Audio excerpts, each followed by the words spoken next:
Yeah, but Arsenal has low standards. Those really count. I'm talking about a big club.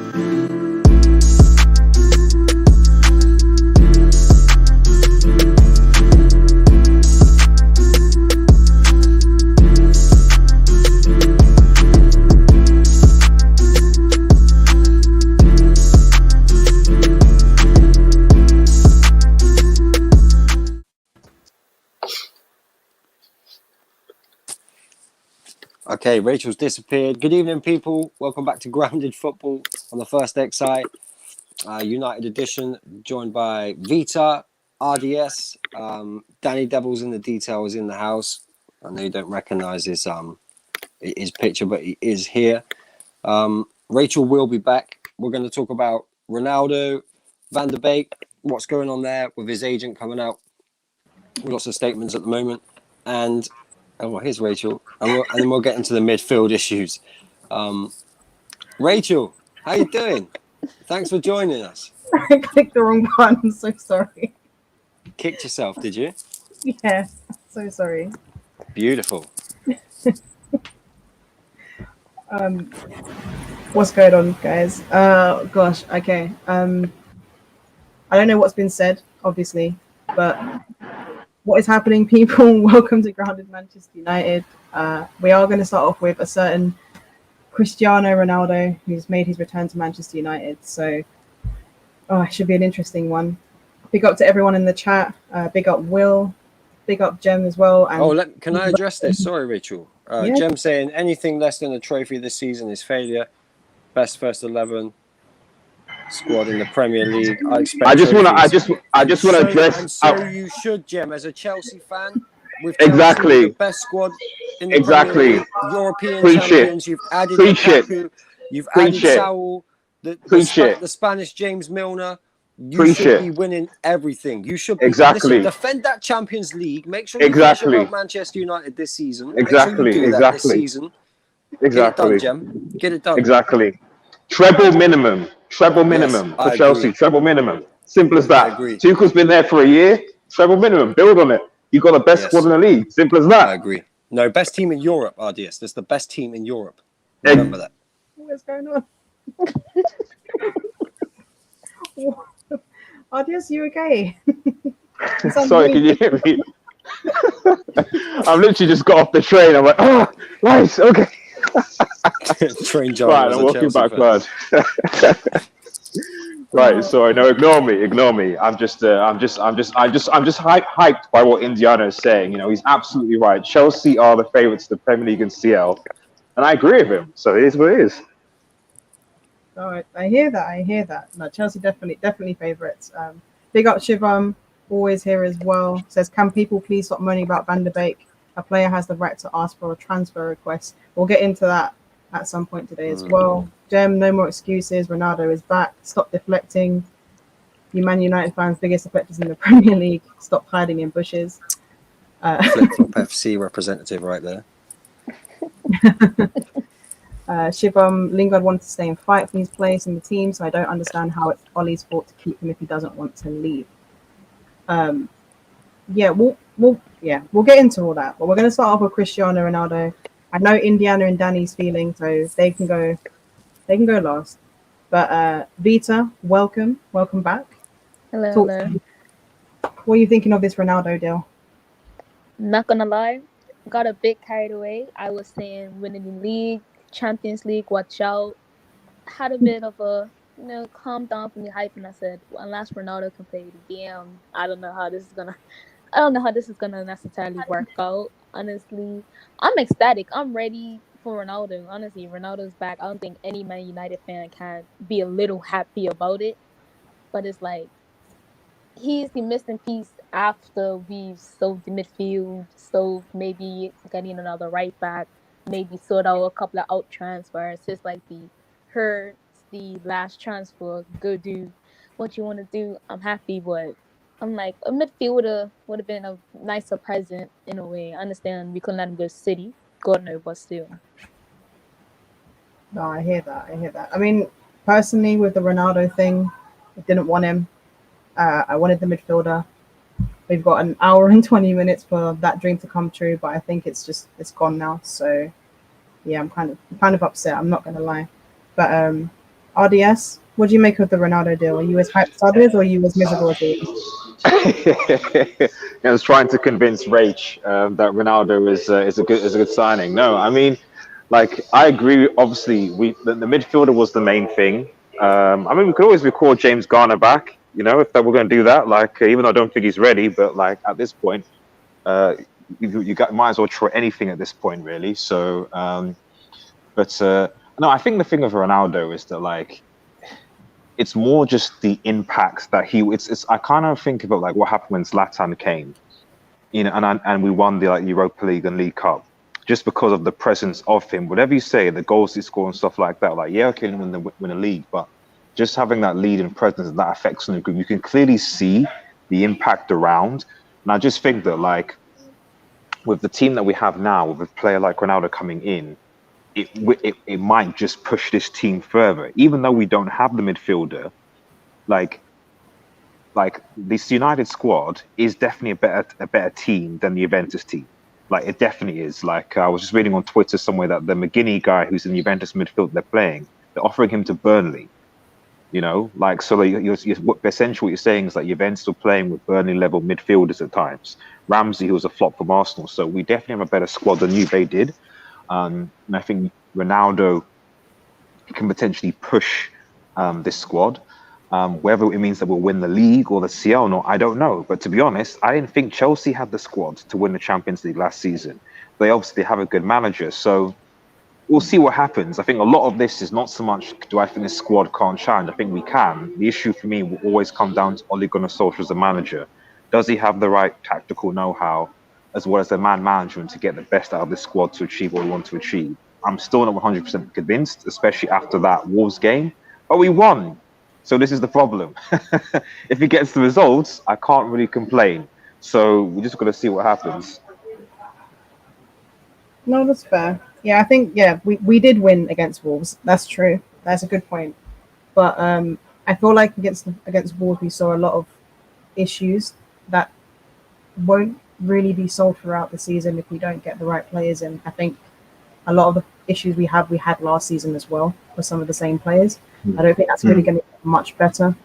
What I would say in the Wolves game is like, to be fair to like, and this is my only counterbalance to that is to be fair to that, like Wolves did play more or less the same against Spurs and I think people and Leicester, both of whom have got better management and organised squads, and I watched both back those games and they pretty much played the same way. The big issue with Wolves is that they just were not able to sort of finish. But it wasn't like Spurs and Leicester peppered Wolves, destroyed them, and then Wolves were just unfortunate. No, Wolves were the better side in both of those games and dominated possession. And I think I got 20 shots on the big Spurs goal, for example. They couldn't finish. So I'm not trying to big up Wolves, but I'm just trying to say that like how they play wasn't unexpected, and I don't think that's necessarily a representation of how a Burnley's going to play, for example, how a Norwich is going to play, or how a Palace is going to play, if that makes any sense. But I do take your point. No, that's a fair point you've made, to be honest with you. Danny, are you there? I'm here. All right. Talk to us about Cristiano Ronaldo. How do you feel about the signing? Excuse me. Look, when he's in the shirt, ready to play, ready to kick a ball, I'll get excited. Right, that's when I'll get excited, not before. And on top of that, he has to excite me. Like I feel the same way about Jadon Sancho. Right, he's played 2 games for us. I'm not excited because he hasn't excited me. You need to. Even if I'm not in the stadium, get me off my seat, excite me. So, look, Ronaldo's going to score goals. I'm happy he's back. Blah blah blah blah blah blah blah. That's all great. Ultimately, we've deviated from our plan. We should have focused on selling players and getting a DM or a central midfielder of any kind that's just got any type of positional intelligence or defensive intelligence and who can just make simple passes consistently with high levels of concentration, and a right back. That's really what I wanted. But I'm not going to cry because we've got Ronaldo. He adds more goals. We have the best finisher in the Premier League. Right, let's be clear here. We have the best finisher in the Premier League. I've heard people say that Ronaldo's going to struggle to score because we don't create enough chances.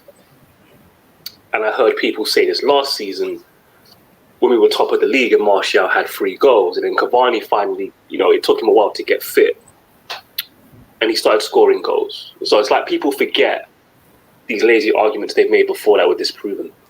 And there is a thing called big chances created. We create enough big chances. They don't come in the way we would like them to.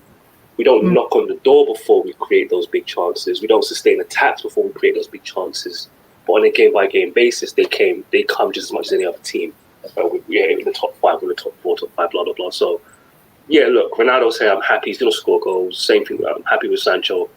Delighted with Varane. He's got me excited because he's performed. I've seen him come in and straight away. It's in. So, I hate international breaks. There's too much time to think, especially after 2 bad performances. Look, just get Ronaldo in that shirt ready for the next game, and I'll be excited when that happens. No, that's fair enough. I agree. Devin Lindsay says, Ollie got it completely wrong last match. Pogba needs to start further up the pitch. Yeah, we'll discuss the midfield issues after the Ronaldo segment. But Indiana, I know you're really happy about this signing. It's exactly what you wanted. So, talk to us. So, okay, so there's 2 sides to this. There's the one side, positive side, is Cristiano Ronaldo. Danny's right, best finisher in the Premier League, winning mentality. What he said about Cavani and Martial taking time to warm up and get into it, we won't get that with Ronaldo. He'll be there from day one. He'll be on it. He sets a level for everybody else. Varane is Varane, Champions League winner, World Cup winner, leader from the back, and he will lead with quality. By the way, I'm not saying like he'll be shouting his head off. So, and Sancho is the player we've been wanting for a number of years. So, on that side of things, really positive. It's good, and it should bring players up a level. The downside to that is I think there's only a certain level that a lot of these players can reach. Midfield is an issue, and I know we're going to talk about that later. But for me, there's other factors here. So we've been trying to move Dalot on for 2 or 3 years? And the club come out of a statement saying, Ollie wants to keep Dalot. That's not what's happened at all. What's happened is that we signed Sancho because we were supposed to sign Sancho last season, and he was always coming. Varane comes up, you don't say no to Varane. Ronaldo comes up, he's Ronaldo. You take Ronaldo, right? So what I think's happened basically is that we've signed Ronaldo. We can't go and get the right back. We can't go and get the midfielder. So we're keeping Dalot. We're not getting the midfielder now. And for that reason, I feel like basically we were running a bath with the plug out, and now we've just turned 2 taps on instead of 1. We've got this amazing front line. We've got incredible forwards, strikers. Our defense partnership, centre back partnership is great. We've got competition for goalkeepers. Right back's a bit of an issue, but we got a good left back if he turns up this season. Midfield is always going to be the issue, and I keep saying it. Last season, Chelsea won the Champions League and the Super Cup with an incredible midfield, no striker really. Werner doesn't count. And then you got Man City win the Premier League and a cup, no striker. Jesus doesn't count. But incredible midfield. Midfield is the key. It is the engine room, and we've needed a DM since before Michael Carrick retired. In my opinion, we should have got one in then. So this isn't. It just doesn't sit well with me. It doesn't sit well with me knowing we're going to have to watch McFred week in, week out, and I can't blame anybody apart from the recruitment. I just don't get it. I don't understand it. It makes no sense, especially if you sign Ronaldo. If you go and sign Ronaldo and you're paying him those wages, spend that little bit more and give the manager a good chance of getting the job done.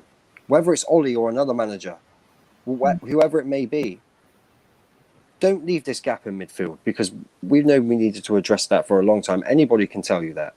You don't have to be a Manchester United fan to know how poor our midfield is, and that's the issue for me.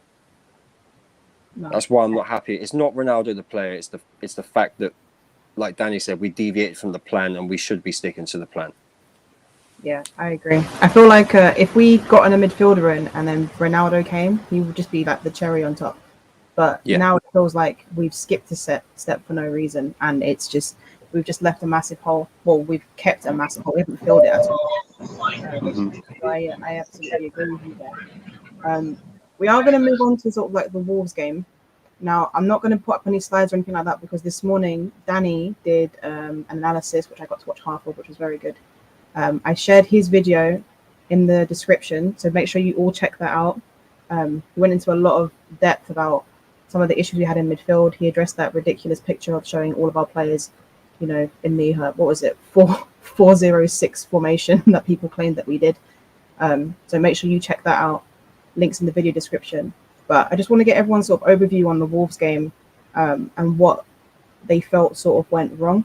So again, we'll start off with RDS. I don't know your views on it. But what did you make of the performance? You've got a lot of background noise now, though. Oh, sorry. Come back to me. Okay. Vita, talk to me. What did you make of the Wolves game? Terrible performance.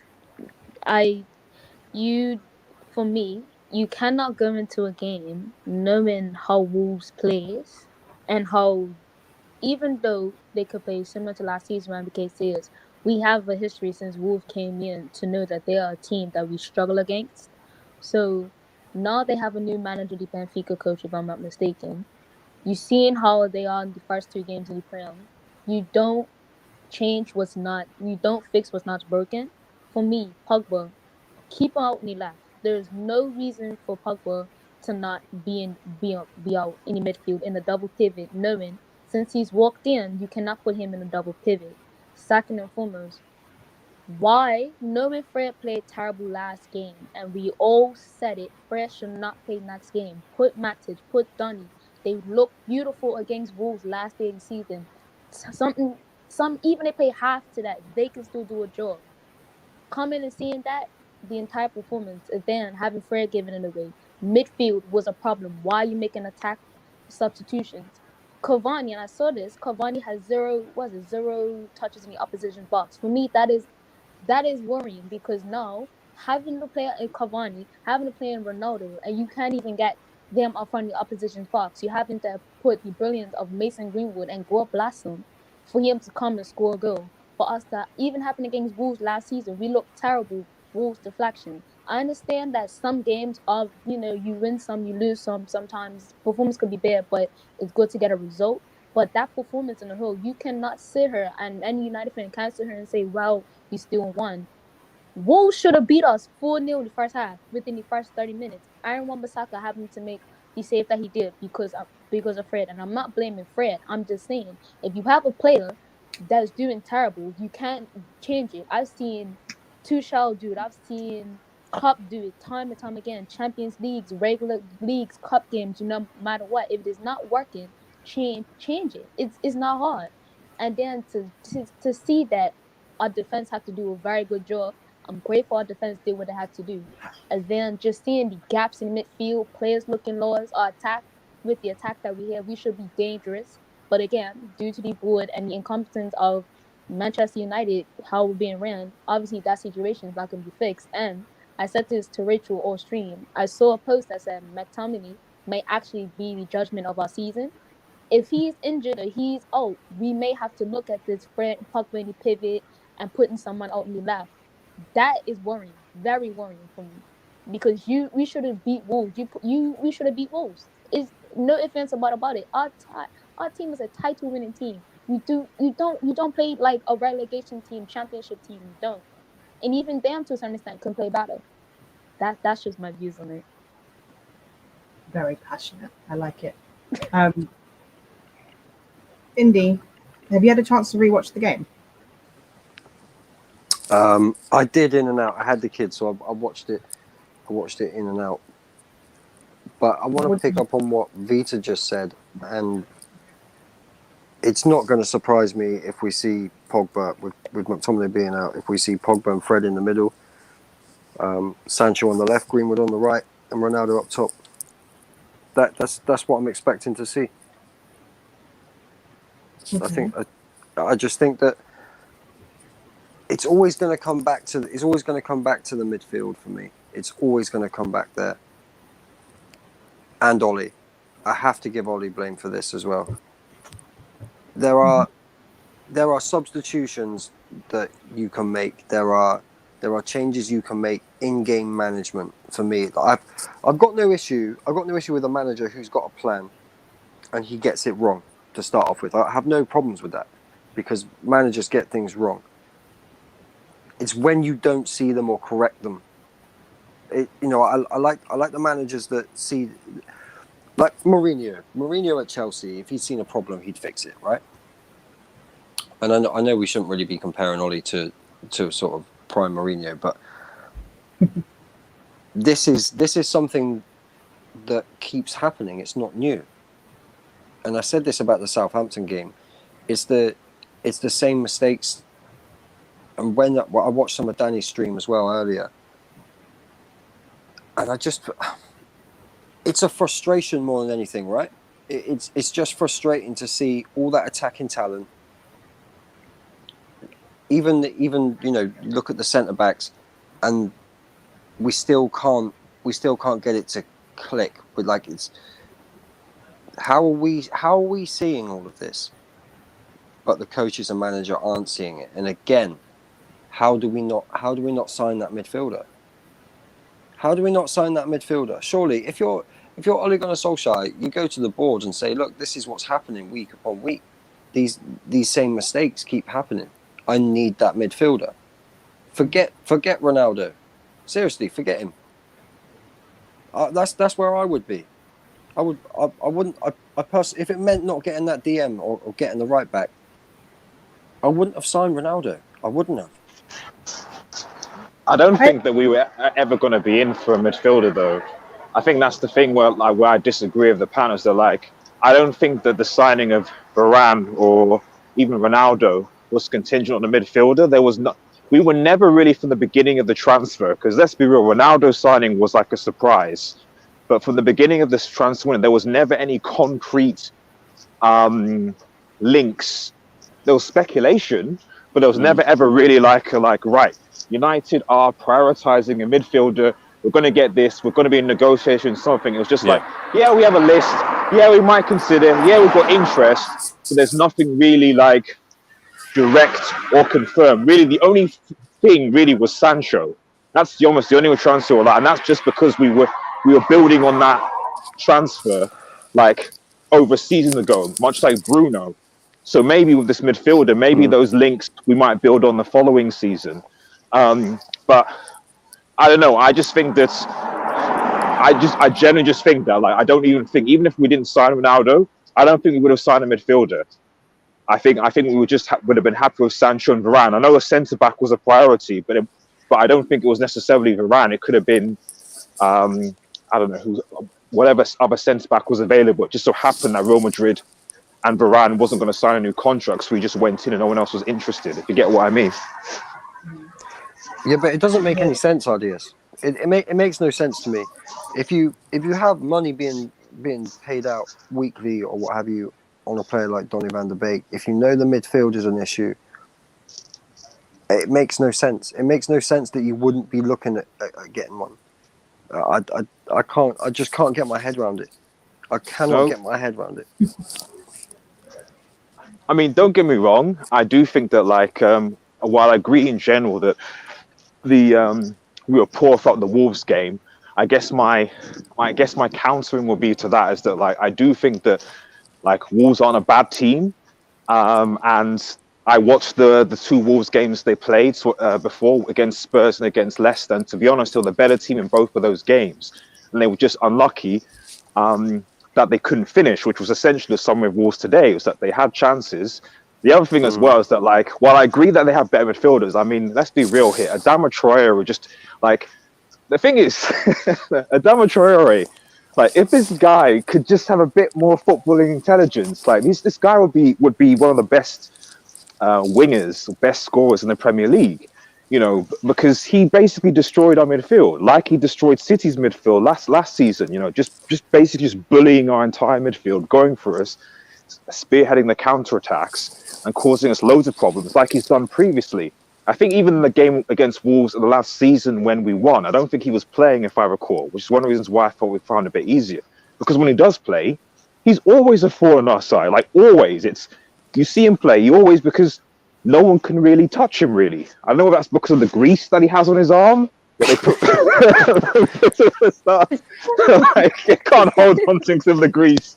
So maybe that's it. I don't know. Do you know what he reminds me of? Have you ever, like when you watch those like superhero films and they just get their powers and they don't realize how strong they are? That's what he is when he takes a shot or goes to cross the ball and it goes miles. He doesn't know his own strength. Like it's just gone. Like he's just got these powers. It's crazy. Yeah.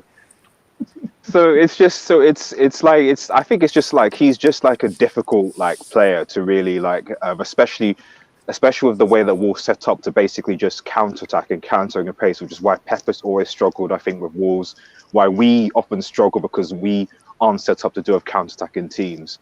But then when they play against a Burnley or any other team where they're expected to have more of the ball in possession, they tend to struggle because they can't really break down teams or create chances for Wolves. So I always thought it was going to be a difficult game, but we played crap. But somehow, because of Mason Greenwood, who I think maybe in the next segment, I don't know, like is going to predict, because I don't. Internet issues. He's gone. Or is that me? Okay, listen. I was going to ask actually because he made a good point. We don't do very well against counter-attacking teams, right? We always seem to leave a lot of space, and we don't. Whenever we give the ball away, we tend to really struggle with recovery at times. But there's also the fact that we're not a team that sustains attacks.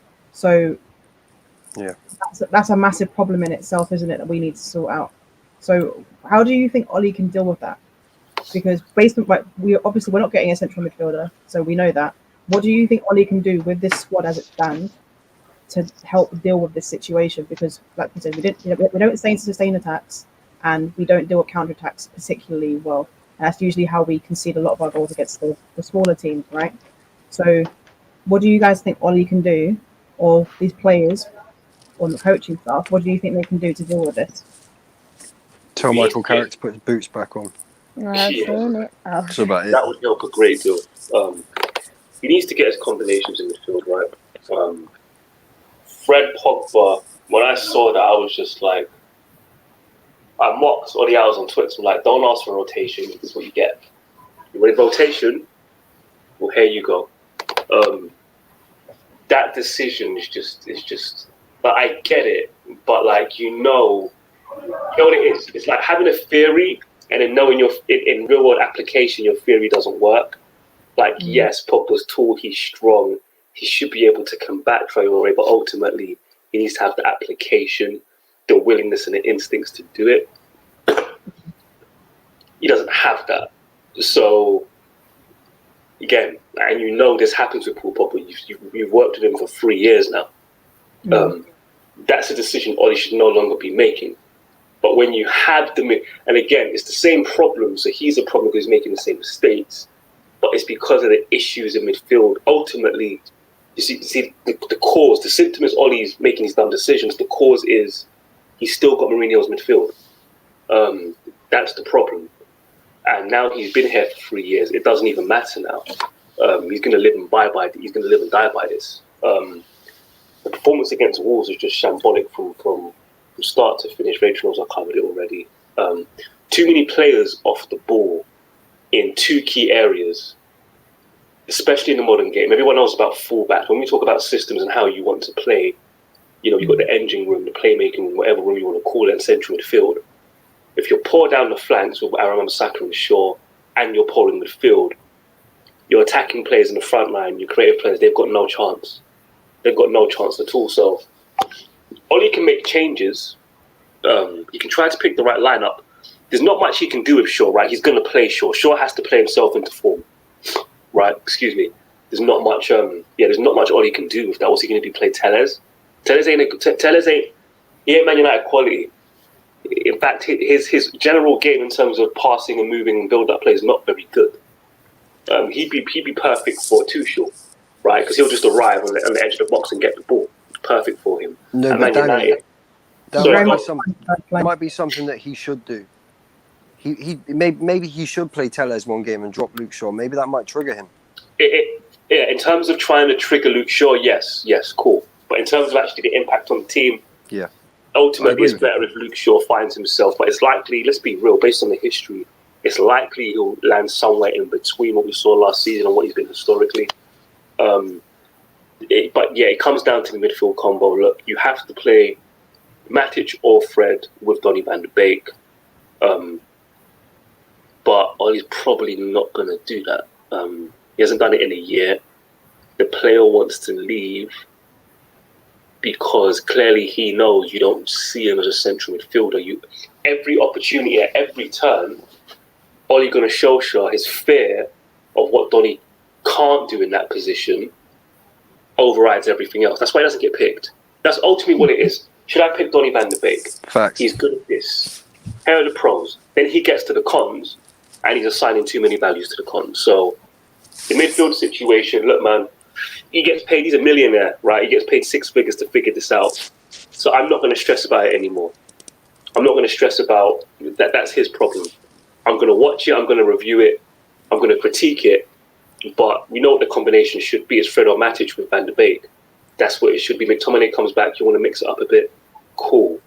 But yeah, we know what it is. For me, it should be, if Ollie really, let me propose one thing, right? What he should do is formalize a plan.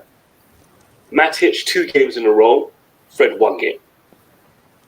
Right? Matic, you want to trust Matic more than you want to trust Fred. Mm-hmm. Because Matic actually can control tempo. As much as he slows the game, I prefer somebody who's slowing the game down and thinking than an erratic rabbit in headlights who's just frantic and emotional during a football match. And we have a rhythm problem. Yes. We have a rhythm problem. Fred doesn't help the rhythm. In fact, Fred makes people nervous. In fact, Fred infects the other players and makes them nervous. So, yeah, Matic has to be the go-to. You can't play every week, but look, play him 2 games in a row, get games wrapped up. In the second game, get him off after an hour, then bring Fred in, make Fred earn his spot back, make Fred show us he's going to be what he was saying January, February for us last season. When, let's be honest, he was our 3rd best player for about 2 months last season. So he is capable of doing that, but he needs to prove it. That's the only solution I see Ollie do. If he doesn't do that, if he just persists with Fred, like, we all know what the end result's going to be, especially if Donny van de Beek doesn't play next to him. So it's on Ollie now. He needs to solve these problems. Simple as that. Zed says, no, Donny keeps the ball well, is press resistant, can pass in between the lines, and he's energetic. He averaged 2 tackles per game at Ajax.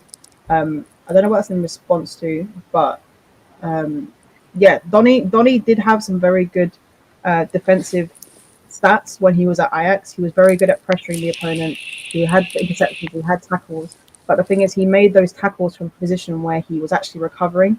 He wasn't making those tackles anticipating as a sort of holding midfielder. It's a very different sort of thing.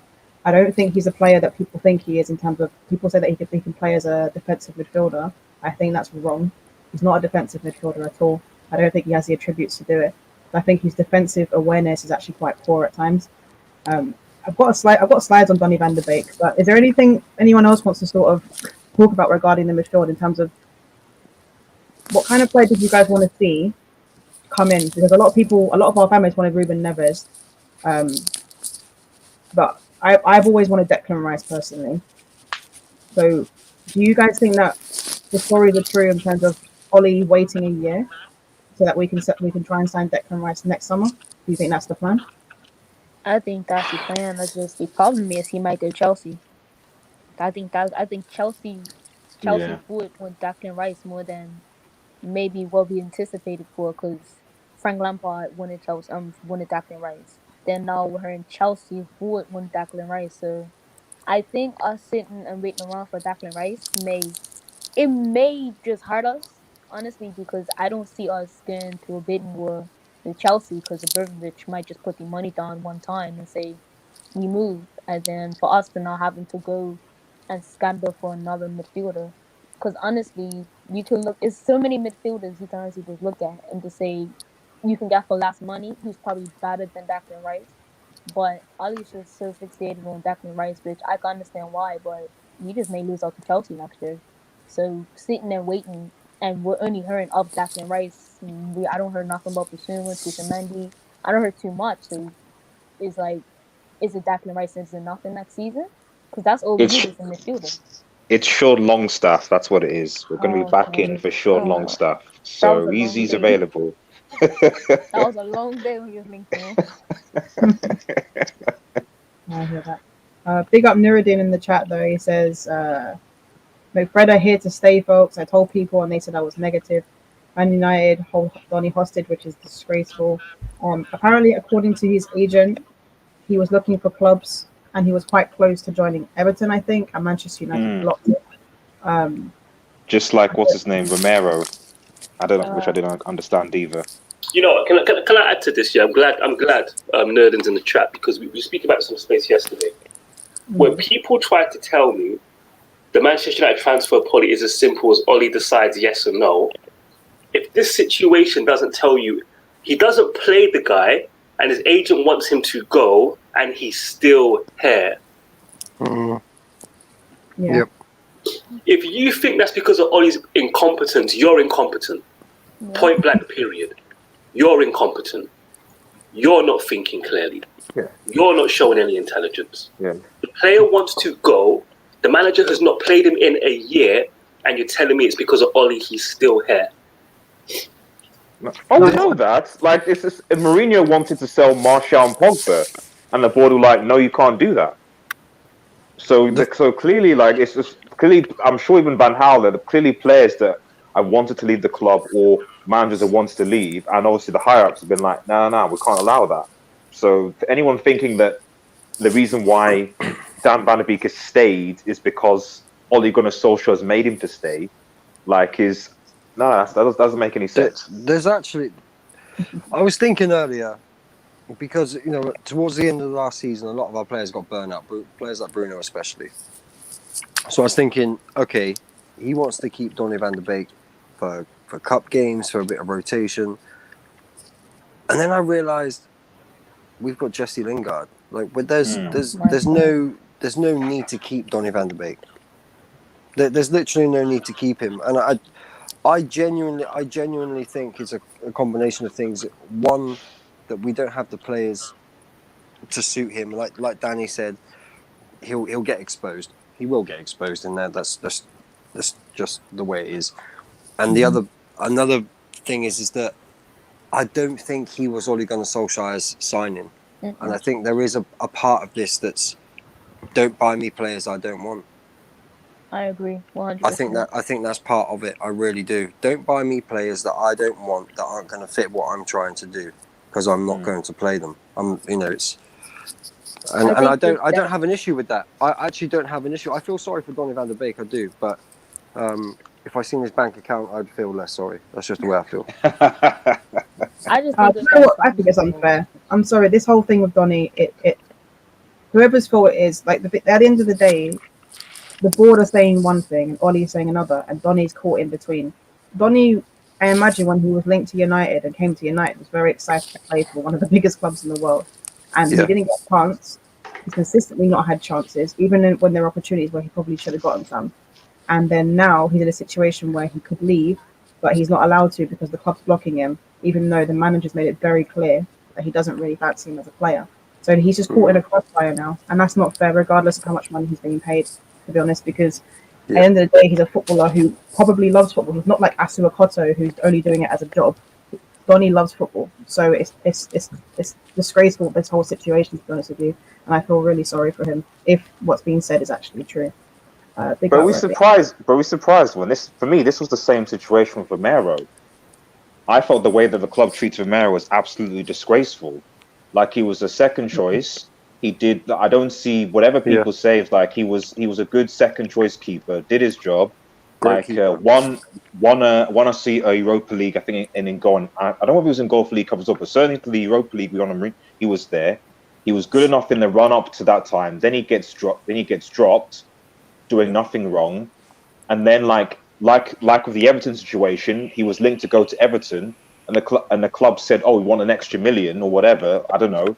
Blocked him, got completely discarded, and then left on a free, and nothing, no, not even an announcement to say that he departed or anything. Sort of thank you for your services, thank you for winning, or something like nothing at all. So I agree with Rachel. There is an element to this, this Manchester United, which is, and maybe you could put Herrera in a situation as well where they don't. There's a lack of respect. I think that just isn't is uncalled for, and unfortunately, I just thought this is the same thing with Donny van der Beek as well. Is he at the level?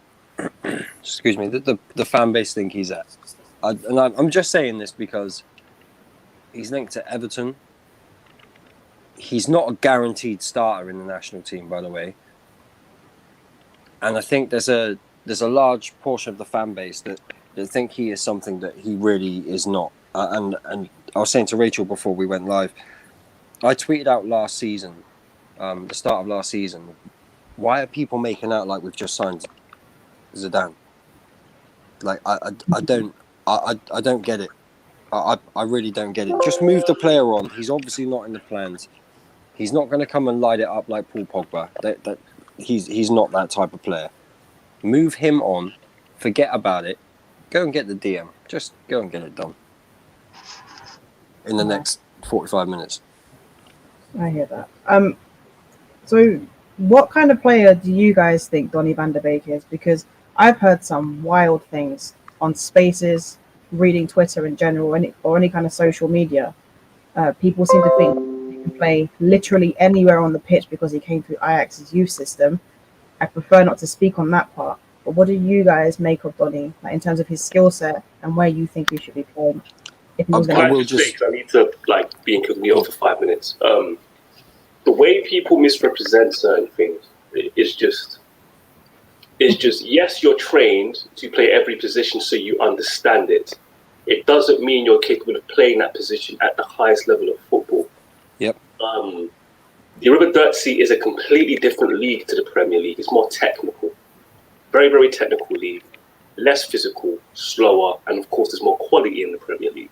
So yes, you're trained to play multiple positions, but ultimately, by the time you're 23, they decide, okay, depending on your makeup as a player, these are the positions you can play. And ultimately, he came through that academy, and that football club saw him best as the advanced player in a midfield three. That's how they saw him. If you watch him in the Champions League, that's what he was doing when he excelled.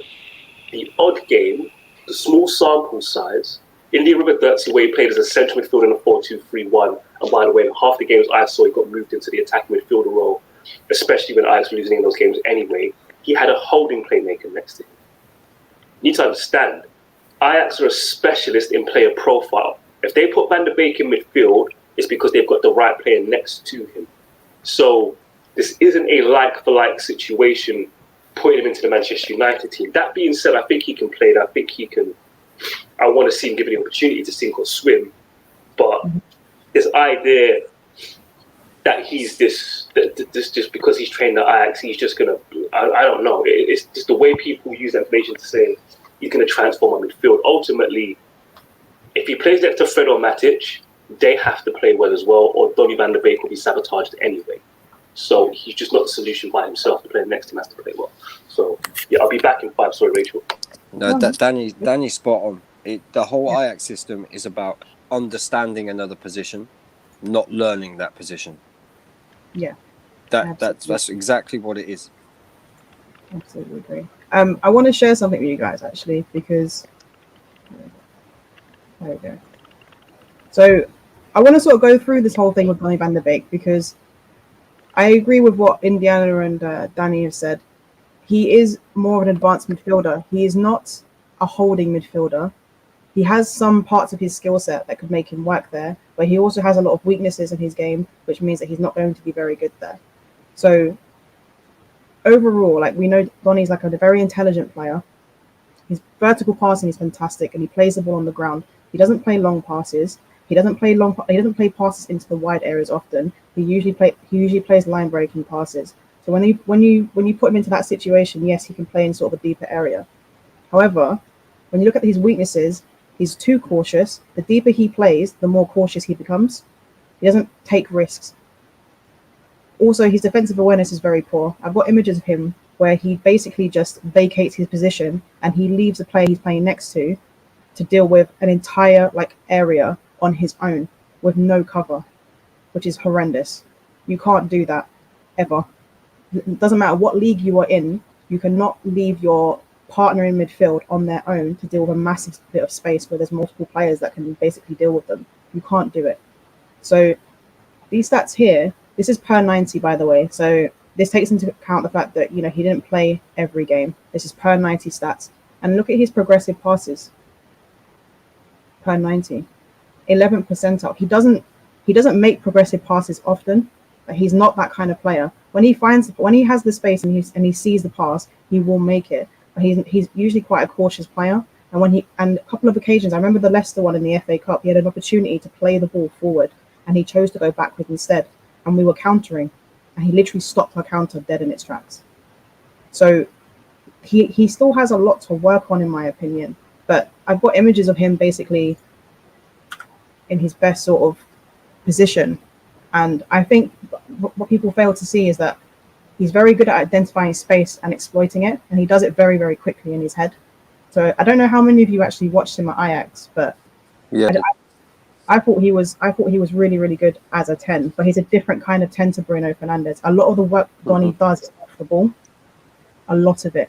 He actually doesn't average that many touches when he's playing, but he does a lot of good work. And we've seen glimpses of it, right? When he's played for us as a 10, where he's moved into certain spaces, but our players haven't really exploited it.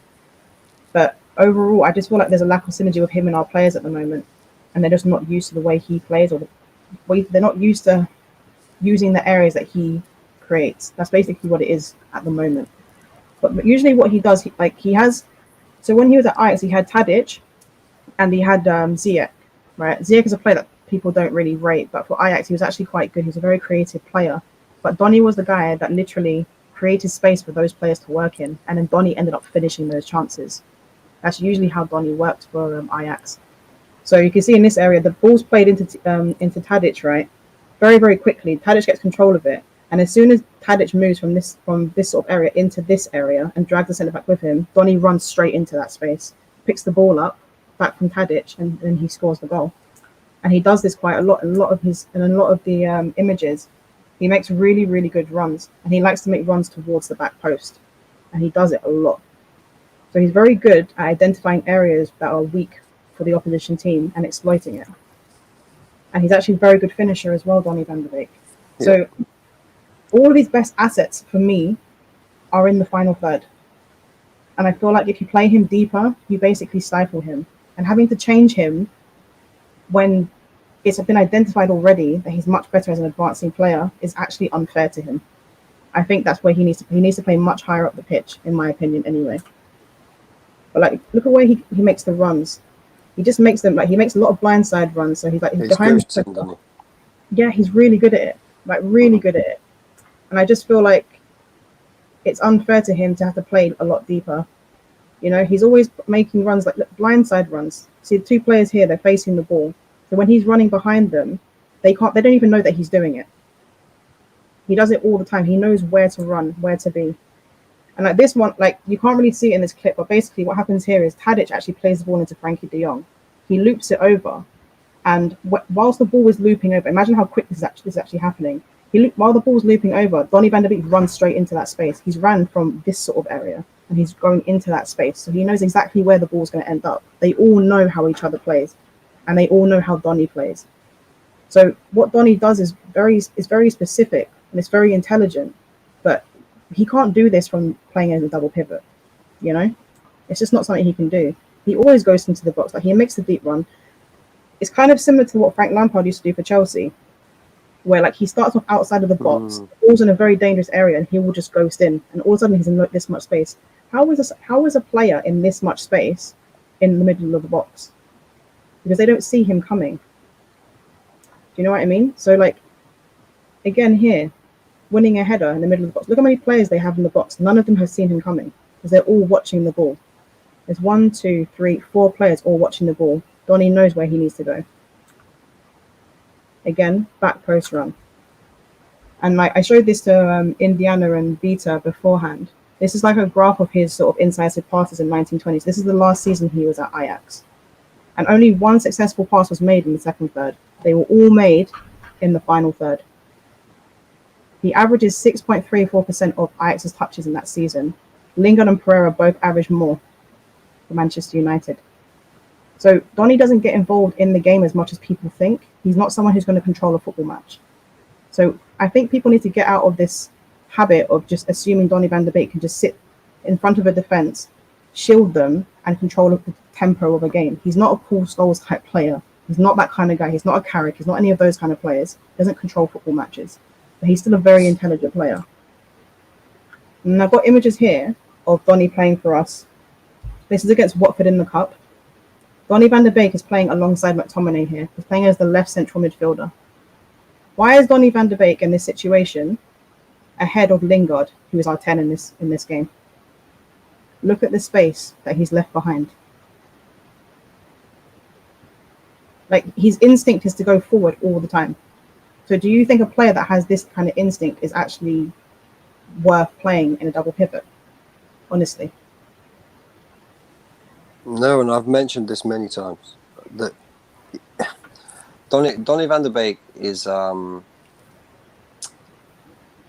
he's a player you don't build your team around him as such, but in that 10 position, you have to play to his strengths.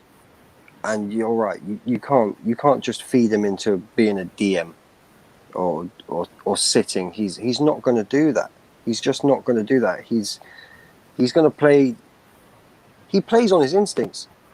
He does his passing, his movement, everything, and he's exceptional at it. Don't get me wrong; he is incredible at it. But I don't see him as a DM, and I don't blame Ollie for not playing him. Not in the DM role anyway. I do feel that Donny could be used in that 10 position in certain games or further forward, or whether it's part of a 3, whatever it may be. I do feel he could get games, but if Ollie's digging his heels in and he's saying to the board, don't buy me players I don't want, I can't really complain at that either, because we've seen too much of that at Man United. I hear that. I don't know. Like, it just confuses me. Like, McTominay here. This is a really bad pass from McTominay. But the whole point of this image is to actually just look at where Van der Beek is. He's the most advanced player. He's playing in double pivot again.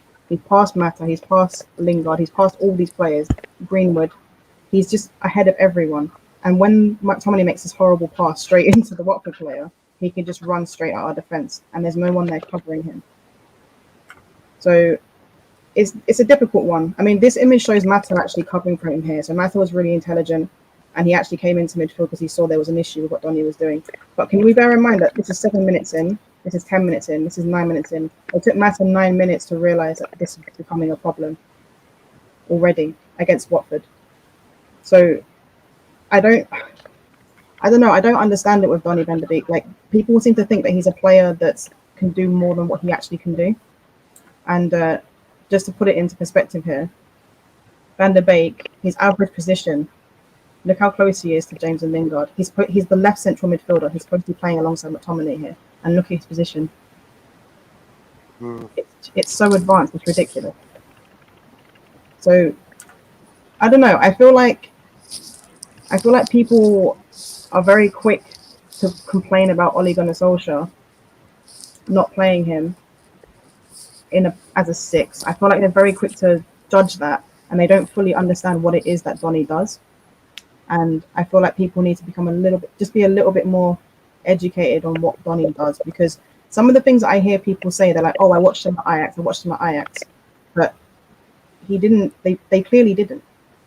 They clearly didn't, because they're making up things that he can do when he literally cannot do them.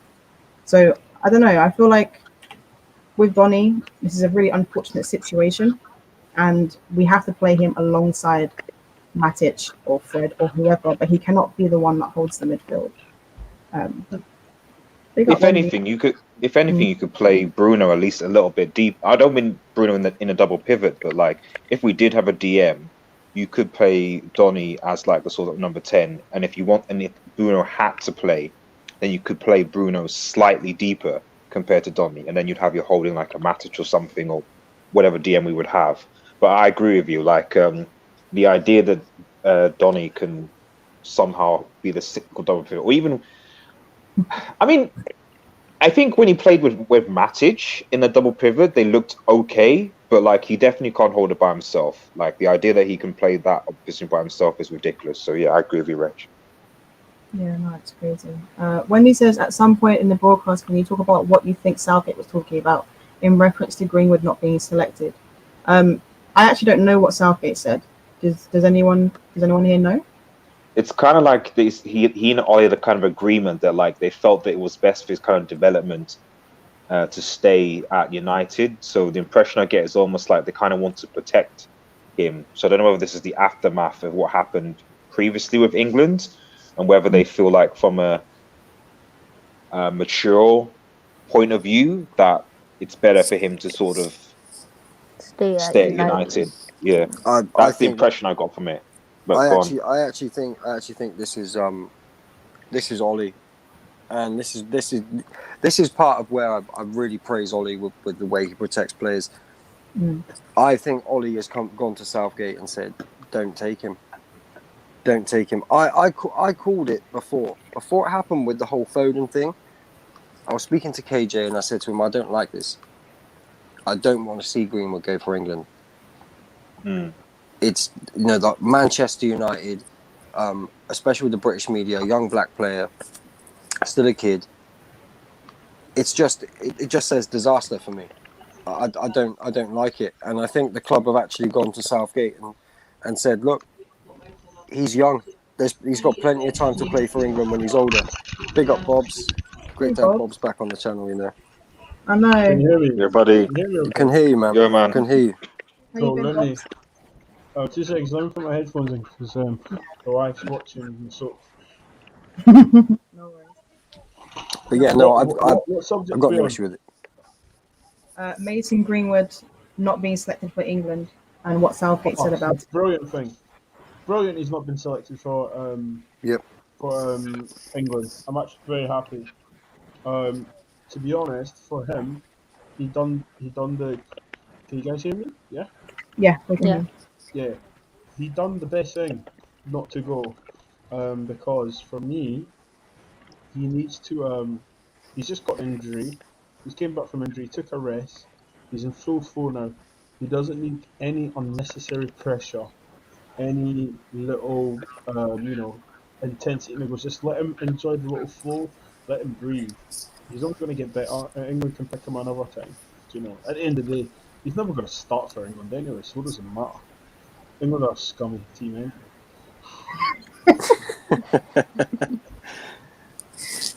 I expect nothing less from a Scotsman, to be honest with you. I don't know. I'm just trying to find the exact quote, and because he said something that we missed, but it doesn't seem like he said anything significant. No, the gist of it, basically, Rachel, is that Greenwood's being protected, and as far as I'm concerned, that's what I want to see. I mean, I'll be happy if he doesn't play for England until he's 25 years old. That's where I am with it. He's a Manchester United player first, talented young boy, and I don't think any players, especially for England, should play in the national team until they're like over the age of 23, 24. I just think it's disaster. The way the media goes at players, I don't want to see it. No, I hear that. Yeah, sorry, go on, Peter. You say what you want to say. I said, nah, I just agree because the way English players portray Black English players, especially, is honestly just sick. So protecting of them, making sure also for mentally for them as well. It's just better to stay out, kind of stay back. And I have to give Ali the praise for it because we've seen it once, and who to know again that he's gonna do another interview and that's taken out of hand or whatever the case may be. Especially how he was so protected at United. and for England, for him to not get that same type of protectance, I commend Ollie for it. Yeah, no, absolutely. I agree with everything you both said, to be honest with you. I don't want Greenwood on international duty either. I didn't even want Rashford to go to the Euros. That was for different reasons, obviously. But yeah, Greenwood needs to be protected because the way he was thrown under the bus by Southgate and the way he was treated by the media was disgusting. And yeah, I don't want him going. I think he's having a really great start to the season. I think he's been our brightest spark, to be honest with you, in terms of performances. I think he's been very good. And I think, like everyone sort of said, basically that this is his breakout season. And I think he's going to have a very, very good one. And based on how we started, I don't see how it gets any worse. I think it will get better and better for him.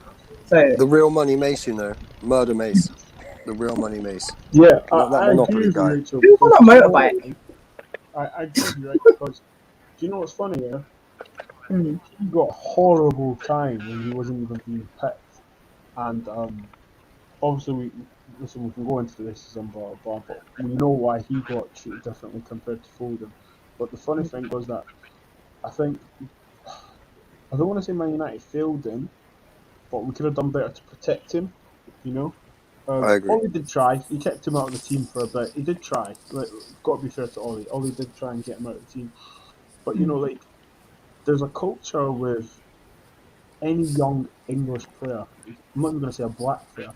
Any young English player that the media, we know the culture. They'll build you up and they'll drop you and bring you down as fast as possible. Yeah. And Oh, right now, Bobs, they're only looking for that. bad news, man. They're only looking for Yeah, bad yeah. news. Yeah, bro. He doesn't need that environment right now. Just Ronaldo's came in, the club's on a high, Cavani's staying. I mean, if you're Mason Green right now, as a striker, forward player, you are literally licking your lips. You've won the lottery. You've got Ronaldo and Cavani to learn your trade off. And not just that, Bobs. The most similar player I've seen to Mason Greenwood is Ole Gunnar Solskjaer. In terms of being able to play wide, forward, his finishing ability. Honestly, I think Ole himself can forget about all the other players. But Mason Greenwood, Ole can actually be an influence to him as well. So he's got Ronaldo, winning mentality, best finisher in the league, incredible player, one of the best in the world. Cavani, whose movement is the best in the world. I don't care what anybody says. His movement is exceptional as a striker. He's got all the tools there to become. I just think you're right. You're right. He is, and I think the most positive thing you said it in here is that he's a Man United player first. Yeah.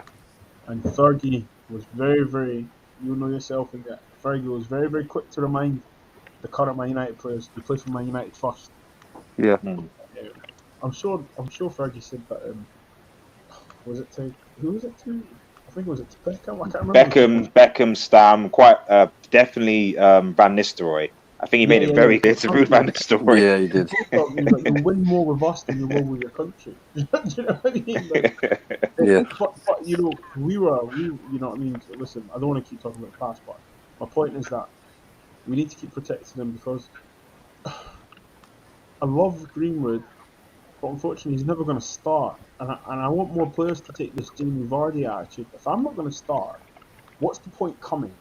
Forget all this playing for your country crap. It's bullshit. Because all it is, it's a game of football. You're sitting on the bench. You're travelling to another country. You're basically being Donny van de Beek internationally. So I'd rather players be like, do you know what? If I'm not going to play, what's the point of going? Literally. And you know, Paul Scholes said something. When he retired, he said he'd never spent so much time with his family. Like, on a personal level, that's insane. Yeah. Do you know what I mean? So he's still a kid, man. You know, there's going to be plenty of international games, World Cup, Euros. None of them's running away. Let him just develop into being a top world-class player. You know? Can I just say something just quick before I leave? Sorry, I've got to head off now. But I think this is also one of the positives of like when you have like a player like Ronaldo in, because Ronaldo is such a big figure that like he does, obviously even bigger than Zlatan, that he will take the attention off some of these players. So you're right. When you don't have that superstar, it's very easy for media outlets to like try and find big stories to write about a lot of the young players. But now that Ronaldo's here, Ronaldo is the one you want to focus on. Ronaldo's the one that's going to sell papers, going to create news, going to create attention. So you're not going to. So I kid you not, you're not going to hear about Mason Greenwood or even much about Marcus Rashford. Mostly, mine as soon as Ronaldo comes in, you're going to be hearing about like Ronaldo flops, Ronaldo hat trick, Ronaldo diet, Ronaldo. That is going to be the, for better or worse. People might think that's a really bad thing, but I think in the context of the whole Greenwood pressure in British media, it'll be a good thing because he can now focus on his game and actually learn from Ronaldo, while Ronaldo, because he's used to it, will take the media highlight pressure and the rest of it. And I think that actually might, that actually might help some of the younger players, maybe not some of the older players like Pogba, but some of the younger players to kind of be like, right, okay, we can now focus on our game. Now I'd be like, you know what? Don't worry about it. I'll take on the media pressure. You guys just focus and do what you want to do, because I know the media are vultures. They do it to me all the time. It is what it is. You just focus on your football, if you know what I mean. 100%. Honestly, with Greenwood, with the talent that he's got, Cavani and Ronaldo's winning mentality, his ability, Cavani's ability, his experience, Ole Gunnar Solskjaer, again, with the talent that Greenwood has got, trust me, this boy's going there. I'm telling you. Yo, who's that in the bottom left corner? Who is that I see? My eyes are deceiving me. Who is that? Is a Scotsman. We brought a Scotsman in. Sorry, take care, guys. See you later. Take care. All right, bye. Take care, RGS people. I put his is that Bob's? link in the description. It is Bob's. Oh, well, I'm fine now. I do. I'm good, brother. I'm good. What's going on? I literally just jumped back in, so I've got no idea what you guys have been talking about. No, we were just literally saying that, with Greenwood, it's good that he didn't go because I think he should actually just concentrate on developing. And I said, Greenwood right now at the age he is, can you imagine waking up, going to training, you've got Cavani, Ronaldo, I think he should just concentrate developing. Like Indiana said earlier, he's a Manchester United player first, initially. And also, personally, I don't think he's going to be bothered because England's always going to be there. International competition is always going to be there. We know if he plays, always going to get picked. And also, I think he might just enjoy the peace from the international media because we know how he got set up when he done that interview when he was for England. They asked him about Harry Maguire beating up police officers, and we know how his family took to that. He doesn't need that stress right now. He just needs to literally, it's an old saying, concentrate on his football. Yeah, I find it. I'm happy. But when I heard, I don't know if it was real quote, but was it England? I don't know if it was Gareth Southgate or England statement, just saying is Greenwood just best for him to not come for blah blah blah blah reasons. I was like, wow, they actually figured it out. They actually realised going to England will be detrimental to his development right now, especially after what happened last time. And we know if he plays and something happens, we know how the Sun newspapers like that are going to go after him. So, yeah, no, listen, I'm happy for Greenwood. I think he's undroppable right now. Honestly, I think this guy. When I'm looking at our front line right now, he's the guy right now that for me has to start. He will, Donny. I don't think Cavani Ronaldo should be ahead of him. Honestly, No, Ronaldo. This is what will happen. McTominay's injured. Pogba will play with Fred in the middle. We'll see Greenwood on the right, Sancho on the left, and Ronaldo up top. That's what we'll see. But he's so good, and again, people they get so angry with him on the right. But ultimately, Greenwood, you give him a chance, he's going to score. He can get chances from that position. He's proven that already. Yeah. I mean, he scored the winning goal playing on the right. He picked on the right. So anywhere this boy floats into the football pitch, and you can. I'm coming back. Guys. He's going to do the business. So I don't even stress about him being on the right. Just have him in that front line, and we're fine. The thing is, Danny, I think people don't realise Greenwood played just as many games off the right as he did up front through the academy. Yeah, we know people misrepresent what happens at academy level when it suits them. Indiana, we know this. I mean, Greenwood played as a 10 in the academy as well. He played anywhere across the sort of front line. He played in a lot of positions. We've moved on from this, but remember, for a while, Rashford was a striker. Let's not forget that. Everyone could act a genius now. But in the academy, he was a striker. Actually, he played attacking mid as well in the academy as well. Yeah. In the academy, he was a striker. But we all know he's not now. So, Indiana, they do this all the time. Remember when Fred was a DM? I prefer not to speak. Remember when Fred was a footballer? Yeah. Remember when he wasn't a dilly dallier? Was that ever true? I remember when he was better than Kante. I mean, do you know what? To be fair to him, for Shakhtar, I watched a few games with Shakhtar, even like non-Champions League games. The reason why people think Fred was amazing because of those performances against Man City in the Champions League. Do you remember? Yeah. That's the only performance they really seen. When he played for Shakhtar, he did the same thing, but the difference is that league has a lot of space in it. It's like playing against Leeds every week. They leave gaps. It's easier for Fred to pass into space than what it is to make a precision pass, and that's why he looked a lot better. But he still had the same issues. They just, it's a lesser league at the end of the day. I love the show role versus the Man City game, because you know what it is? Everything he does that's good is in transition. Literally. It's all transition. It's not Shakhtar sustaining attacks, recycling the ball, sustaining, and Fred playing a good pass. It's counter-attack. Fred pushes it, plays a good pass laterally into one of the balls. That's literally all you see in the highlight. It was a repeat. That's the same with the highlight reels that you see of him for Man United. Same thing. It's just him passing the ball into space rather than a precision pass that breaks the lines. But that's where he can be good. It's just, the last two games, you usually see that every 10 or 12, 7 or 8 games with him back to back. It's like, Jesus, Fred. What do you think goes through his mind? What do you think it's like being Fred and playing like that? I'd rather not speak. Trying to guess what your Clowns, job's in. elephants, and unicorns. Yo, have you seen Scary Movie 2? Yeah. Have you seen the one when they open up the pothead's head? And it's the guy in there, no brain. And he's like, yo, son of shit. Like, you open up Fred's head, I reckon there's just another Fred in there. And I reckon there's a car and there's a rabbit, and the rabbit's just running around from the headlights, just confused. That's what I think is Fred's head.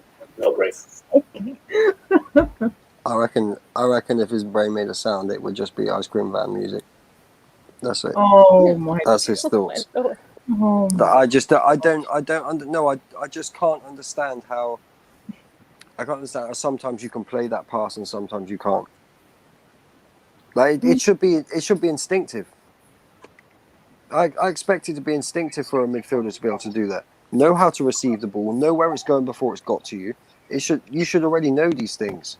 But with Fred, he gets the ball and then he makes a decision what he's going to do with it. By that time, he's already being shut down, and then he panics with the pass, or he can't execute it properly. That's an issue. Have you guys spoken about this? Control of the ball. Have you guys spoken about this Romano too? I don't know if is this a young player we're trying to sign. Who is this person? Is it the left back from Sporting Lisbon? Is that who we're trying to buy? Is it Nuno Mendes? No, some guy called Sander Berg. Oh, really? Sander Berg. We're trying to sign Sander Berg. Let me see. Is that legit? Isn't he the guy that plays for Sheffield United? Yes, I'm looking at it. I'm googling it right now. Where does he play for them? Let me go on White Scout. He's a midfielder. Hold on. If we're doing that, obviously Saul was too advanced for us to do at that point, I guess. But this is crazy. This window, nah. I don't know. Somebody's saying that Fabrizio Romano said this on Twitch. Let's have a look. I mean, in the next 10 minutes? Deadline day is over in 12 minutes? Yeah. I'm tempted to message this person who posted and said, if you're lying, I'm going to get your account cancelled. Oh my gosh, let's have a look. If anything being said. So it was said on Twitch. He hasn't tweeted it out. No, somebody's claiming he said that on Twitch. No United accounts are saying anything about it either. No, come on, it's Sander Berg. No. I mean, we're desperate, but are we that desperate? That's the question. I don't even remember him. Maybe I don't know if he's a good player or not. I can't remember. No. I don't think he's anything special, but no, he's not. Yeah. Is he smart Fred? Yeah. Yeah. He is. He's much better on the ball than Fred, and he's much better on the ball than Fred, but he's not as energetic as Fred in terms of like what Fred sort of does. It's a different sort of role, really. But I don't know. I didn't think he was anything special, to be honest with you. Nah, this can't be true. No one else is quoting it. I think this person's lying. Okay, well, I don't know. I don't watch Romano's Twitch, so I don't know. Mm. I have no idea. Shibon does ask a question though. He says, do we restrict Bruno too much if we bring him back in 4-3-3 because his best attributes are his shooting and final third passing? Who wants to start off with that question? For me, numbers are everything. I'm not taking them out of the 10. Fair? Yeah. That's what I am. Bruno's numbers are what measures what wins football matches. So the way people dismiss them is, again, it's only if it's only hours that do this really for the most part. It's just, I don't know what it is. Bruno, people did this in the space the other day. I did this as well, where when he first arrived, I thought he could play as an 8. His former coach, or the coach he had, I think in the first one, that Sporting Lisbon said he could be an 8. So for about 6 months, I'd reference what that coach and say, yeah, Bruno can be an 8. But now I've watched Bruno for myself. I don't think I would. Well, in a 4-2-3-1, you can't trust him as an 8. In a 3, you could, but if his detractors don't like his passing and his decision making, so why do you want him crucial to build up play if you don't rate that part of his game? Yeah. When finishing and assisting in the final third is unquestionable. It has to be because you want Pogba, who by the way can thrive on the left ahead of Rashford for me anyway. It's either you want Pogba or Donny van de Beek to get Bruno's numbers. That has to be the agenda for moving Bruno back. Because Pogba's a better passer than Bruno. Van de Beek is just a neater player than Bruno Fernandes. Why would I want those guys in the final third and Bruno supplying that? It's just, Numbers are numbers, man. Numbers don't lie. That's it. They don't There's lie. nothing wrong with Bruno. Numbers don't lie. Jay-Z said it. Do you know what I mean? Sorry, Bob, I didn't hear that. No, I'm saying the numbers don't lie. Jay-Z said it. Do you know what I mean? The numbers don't lie. Do you know what I mean? You're right. 100%. Guys, I'm just looking. Obviously, I'm going on Twitter and I'm looking at obviously Sky Sports News. I don't know if you guys have spoken about it. If you've spoken about the Donny van de Beek, I don't know if you've touched on it. We did touch on it earlier, but I'd like to get your opinion on it. Definitely. I think it's very unfortunate. It's I don't know if anyone's been in a football team or sports team where the manager doesn't fancy you, and you get the usual keep working hard, blah blah blah. But there's nothing you can do. His body language at the weekend says it all. I feel for the guy. I really feel for the guy. It's a shame because it's World Cup season. It's a shame, do you know what I mean? Because I feel like Donny van de Beek is there, and this is no dig. Well, it's a dig at all, but I'm not trying to get at all here. What I'm saying is that, he's a quality player. He can fit in somewhere, And I think it's about finding where he could fit, and rotating stuff. And we could talk about it's going to be a long season, I get, but you look at other clubs with other players, other quality players, and they're making it work. And I'd love to be. Do you know what? Let me just cut short. I'd love to be in training at Carrington to see what's going on. In the sense of not to see what they're doing, but just to see has he got a bad attitude? You know all the cliches why a certain player doesn't play. It would be interesting to see, or to get a dossier or a report on his behaviour or on his performance at training, because it's not the maths is not mathing, the equations aren't equating. I don't understand it. I know we can sit here all night talking about he should play blah blah, but it's either it can only be a couple of things in my opinion. He's not applying himself in training, and he's basically doing a Balotelli, just not caring, or he just doesn't fancy him. I think it's the second one. It wasn't Ali signing. I just felt like at that point in the transfer window, we basically had no one, and Ali's probably thinking is either I got Donny in or I go into the season. At that point, we realistically no nothing other than that point. So realistically, and I don't disagree with Indiana said earlier. Ali didn't want. This is just one of those things where you don't get me a player that I don't want, and I'm not gonna play him. That's honestly said. You got. With Donny's Is Ollie good enough to do that? Oh my gosh, there's a spider on my wall. Excuse me. I don't know. I think He's only good Ray. enough to do that though, guys. I feel like play that Do game. you know what? I'd like to think so. I'd like to think so. I want to think that of a manager, that if he's being bought players that he doesn't want, he would do that. But I do think a large part of it is what Rachel touched on earlier with the slides, and the fact that you have to accommodate him in a way. He's exceptional at what he does. His movement's incredible. His He touches, but retains possession, Indiana. in a deeper role.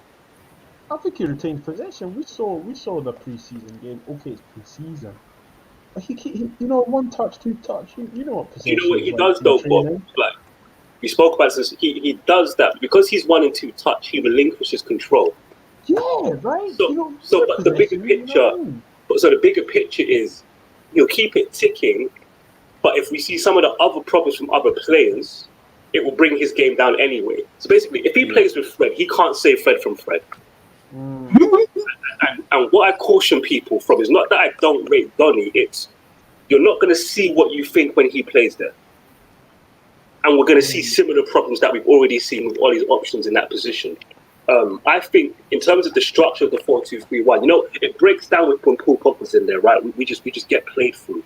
Mm-hmm. It will be the same with Donny when we have the ball. I'm telling you now, the structure will not be right because playing in a 3 is different than playing as a 2, especially in the Premier League.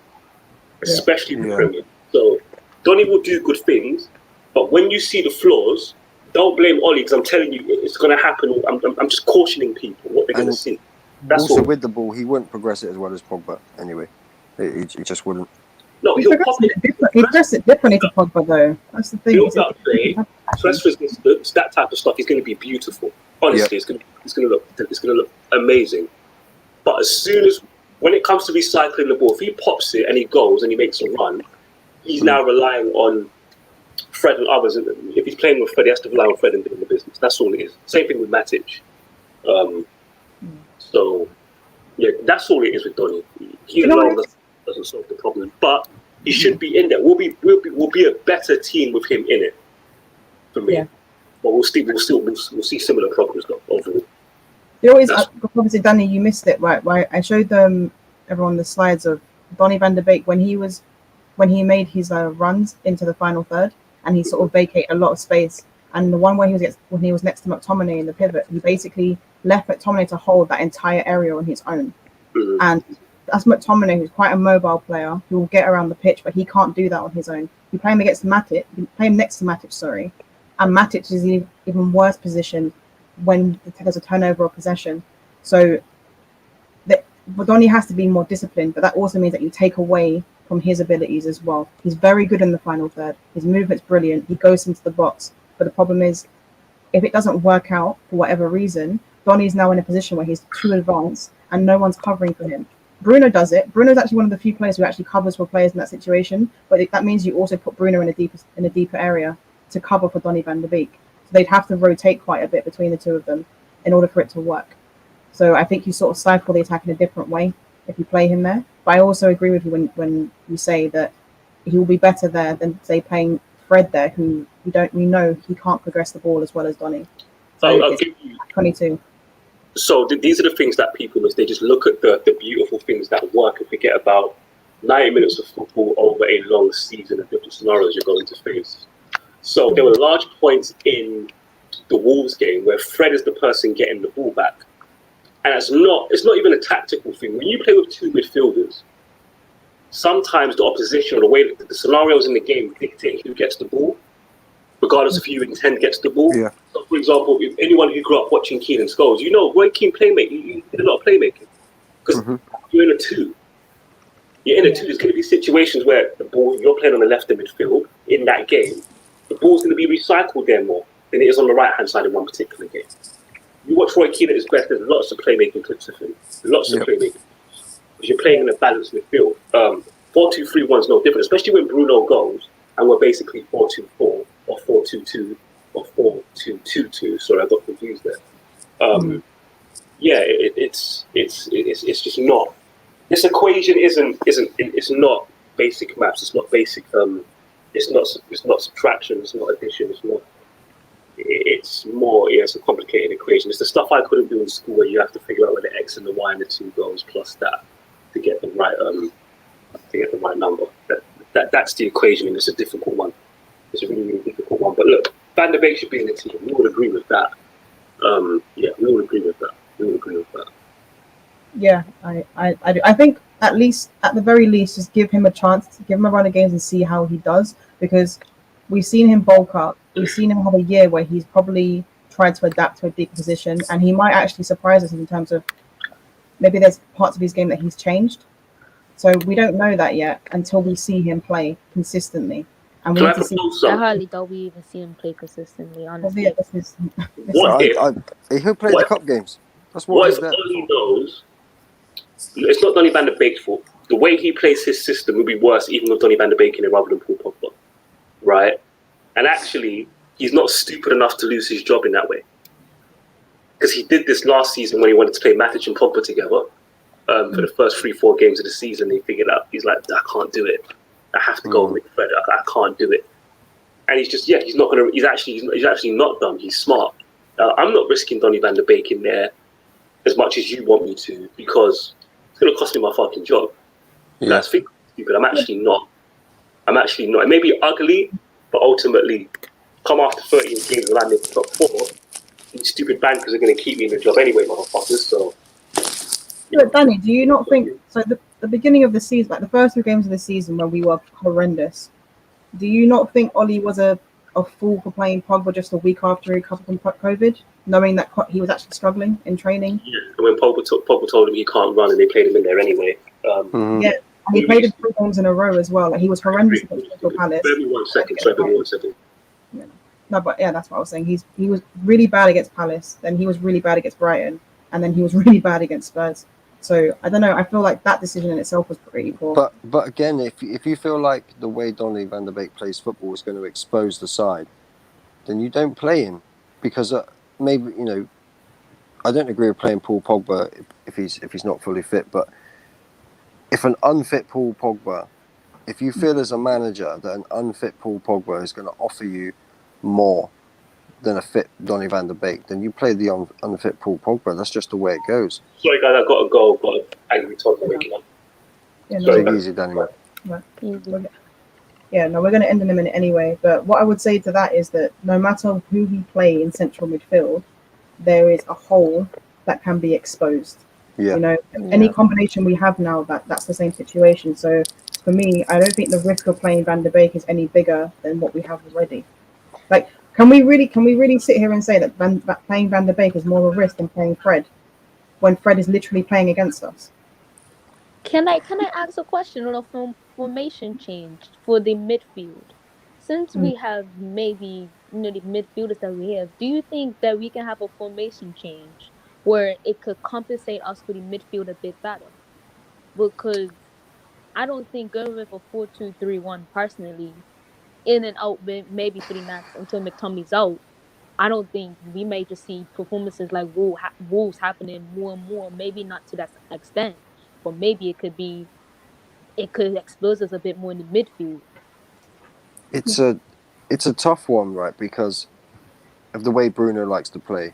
So even if you went to a 4-3-3, you'd end up with the same formation, in my opinion. Bruno would be pushing forward into that 10 and getting up towards the striker, so you'd always end up with the 4-2-3-1. And if you wanted Bruno to sit back, then we have to remember again, Bruno numbers. Yeah. Like, do you want to take that out of the team? And it's a tough one, because you can't take Bruno out of it. So what do you take away from the side? Do you have the two in midfield, which we know is a weak point, but you have Bruno's numbers, or do you have the 3 in midfield, strengthen that, and you lose Bruno's numbers? The risk of losing Bruno's numbers there. It is a tough one for me. I personally I wouldn't be moving Bruno. No, I agree. I think, I don't know, if you're looking for it in a sort of like a formation change, I don't think it's a thing where you change the base formation. I think it's a thing where you sort of adapt the formation after transition, when you've gone into an attacking formation, when you have the ball in the final third. I think what we need to have, maybe we could have a look at is, you see AWB. I think what we need to start trying to do is, what just happened? Who did this? Breaking news. What just happened? Is there a stream going live? Ah, okay. Yeah, it's the deadline day stream. Yeah, check that out after, guys. Yeah, sorry. What I was saying is, with AWB, because of his attacking issues, which we all know he has, have we considered that when we go into an attacking formation, maybe we put AWB into a central midfield area where he covers He for can an cover advanced through. midfielder? Do you know what I mean? Kind of like Yeah. similar to Manchester City did, because we know AWB is limited as an attacking player. We all know his problems. But he So- will win the ball back. Yeah, and he will recover. So I think what you could have a look at doing is, when we push up, obviously Varane and Maguire sort of sit on the halfway line, which is what we kind of do when we're in the final third, right? We're in that sort of attacking formation. Bruno Fernandes is someone that will drift towards the wide areas naturally. That's what he does. So he would help out Sancho or Greenwood or whoever's playing on the right or on the left or whatever. And you sort of come into a situation where AWB would come into central midfield. You know what I mean? And then we sort of support the player on the right side with Bruno or with whoever else. Sancho will drift as well. Sancho likes to drift inside, so I feel like that could be an option. I don't know, like there are things that you could probably do where you can try and advance the play, like someone like Donny van de Beek, who's better in the final third. If you put AWB covering in the sort of central midfield area, that means Donny van de Beek gets to influence the final third a bit more, and those advancing runs don't cost us and doesn't vacate all these spaces. So I feel like there could be options, to be honest with you. I think Go on. I think we just have to be adaptable in terms of taking it game by game. So for me, that like a game like, let's say Burnley, and they sat back the whole time, I've got no issue with taking, like for me, I would take Fred out of that game. I would play, personally, I would play Scott McTominay and Van der Beek, because Scott McTominay's tall, strong, physical. And I think with Varane and Maguire at the back, we can recover. We can win the ball back easy. But when you're facing those low blocks, get Van der Beek in there. Yeah. There's no reason why you can't have Van der Beek and Bruno in the side. Bruno, if Van der Beek's pushing forwards, Bruno will drop a little bit deeper to pick up the ball. That will happen.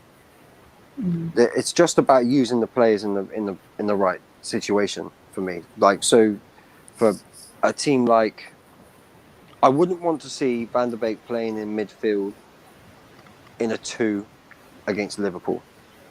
Yeah, I agree. So it's about picking the players for the opponent, in my opinion. No, I agree. That's why I was so annoyed when I saw the lineup like last week with Southampton, because how I feel about Fred and Matic playing together is horrendous. Yeah. But there's also the fact that we also know that Southampton are a very high pressing team. They love to press, and we know that Fred and Matic are not good against it for various reasons, like first touch issues, too slow on the ball, and Fred being incredibly erratic. So to play both of them together made no sense. Whereas Donny, he receives the ball on the half turn, he'll pop it off quickly, and actually bypass the press, and then you can start to control the game that way.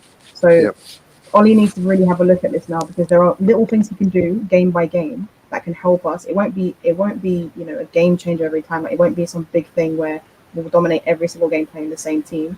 But I think there are things he can do game by game that can help us win that individual game. Yeah. And he needs to start doing it now, because I agree. It's early in the season. We've got we've got Newcastle, and then even in game though, Rachel. In games, like I agree. If it becomes that sort of game where you need that extra player ghosting into the box, or to move the ball quickly, or to shift the opposition players around, then bring him on. Bring him on. It's that simple. Clearly, we saw against Southampton. Ollie's like 6'7". You're bringing on Lingard before Donny. You're just bringing on other players. So at this point, it's like you can bring as much players as you want. I just don't see him playing at all this season, other than, like you said, maybe the odd cup games, couple of cup runs against like League One championship teams. But Ollie's in-game management itself needs work.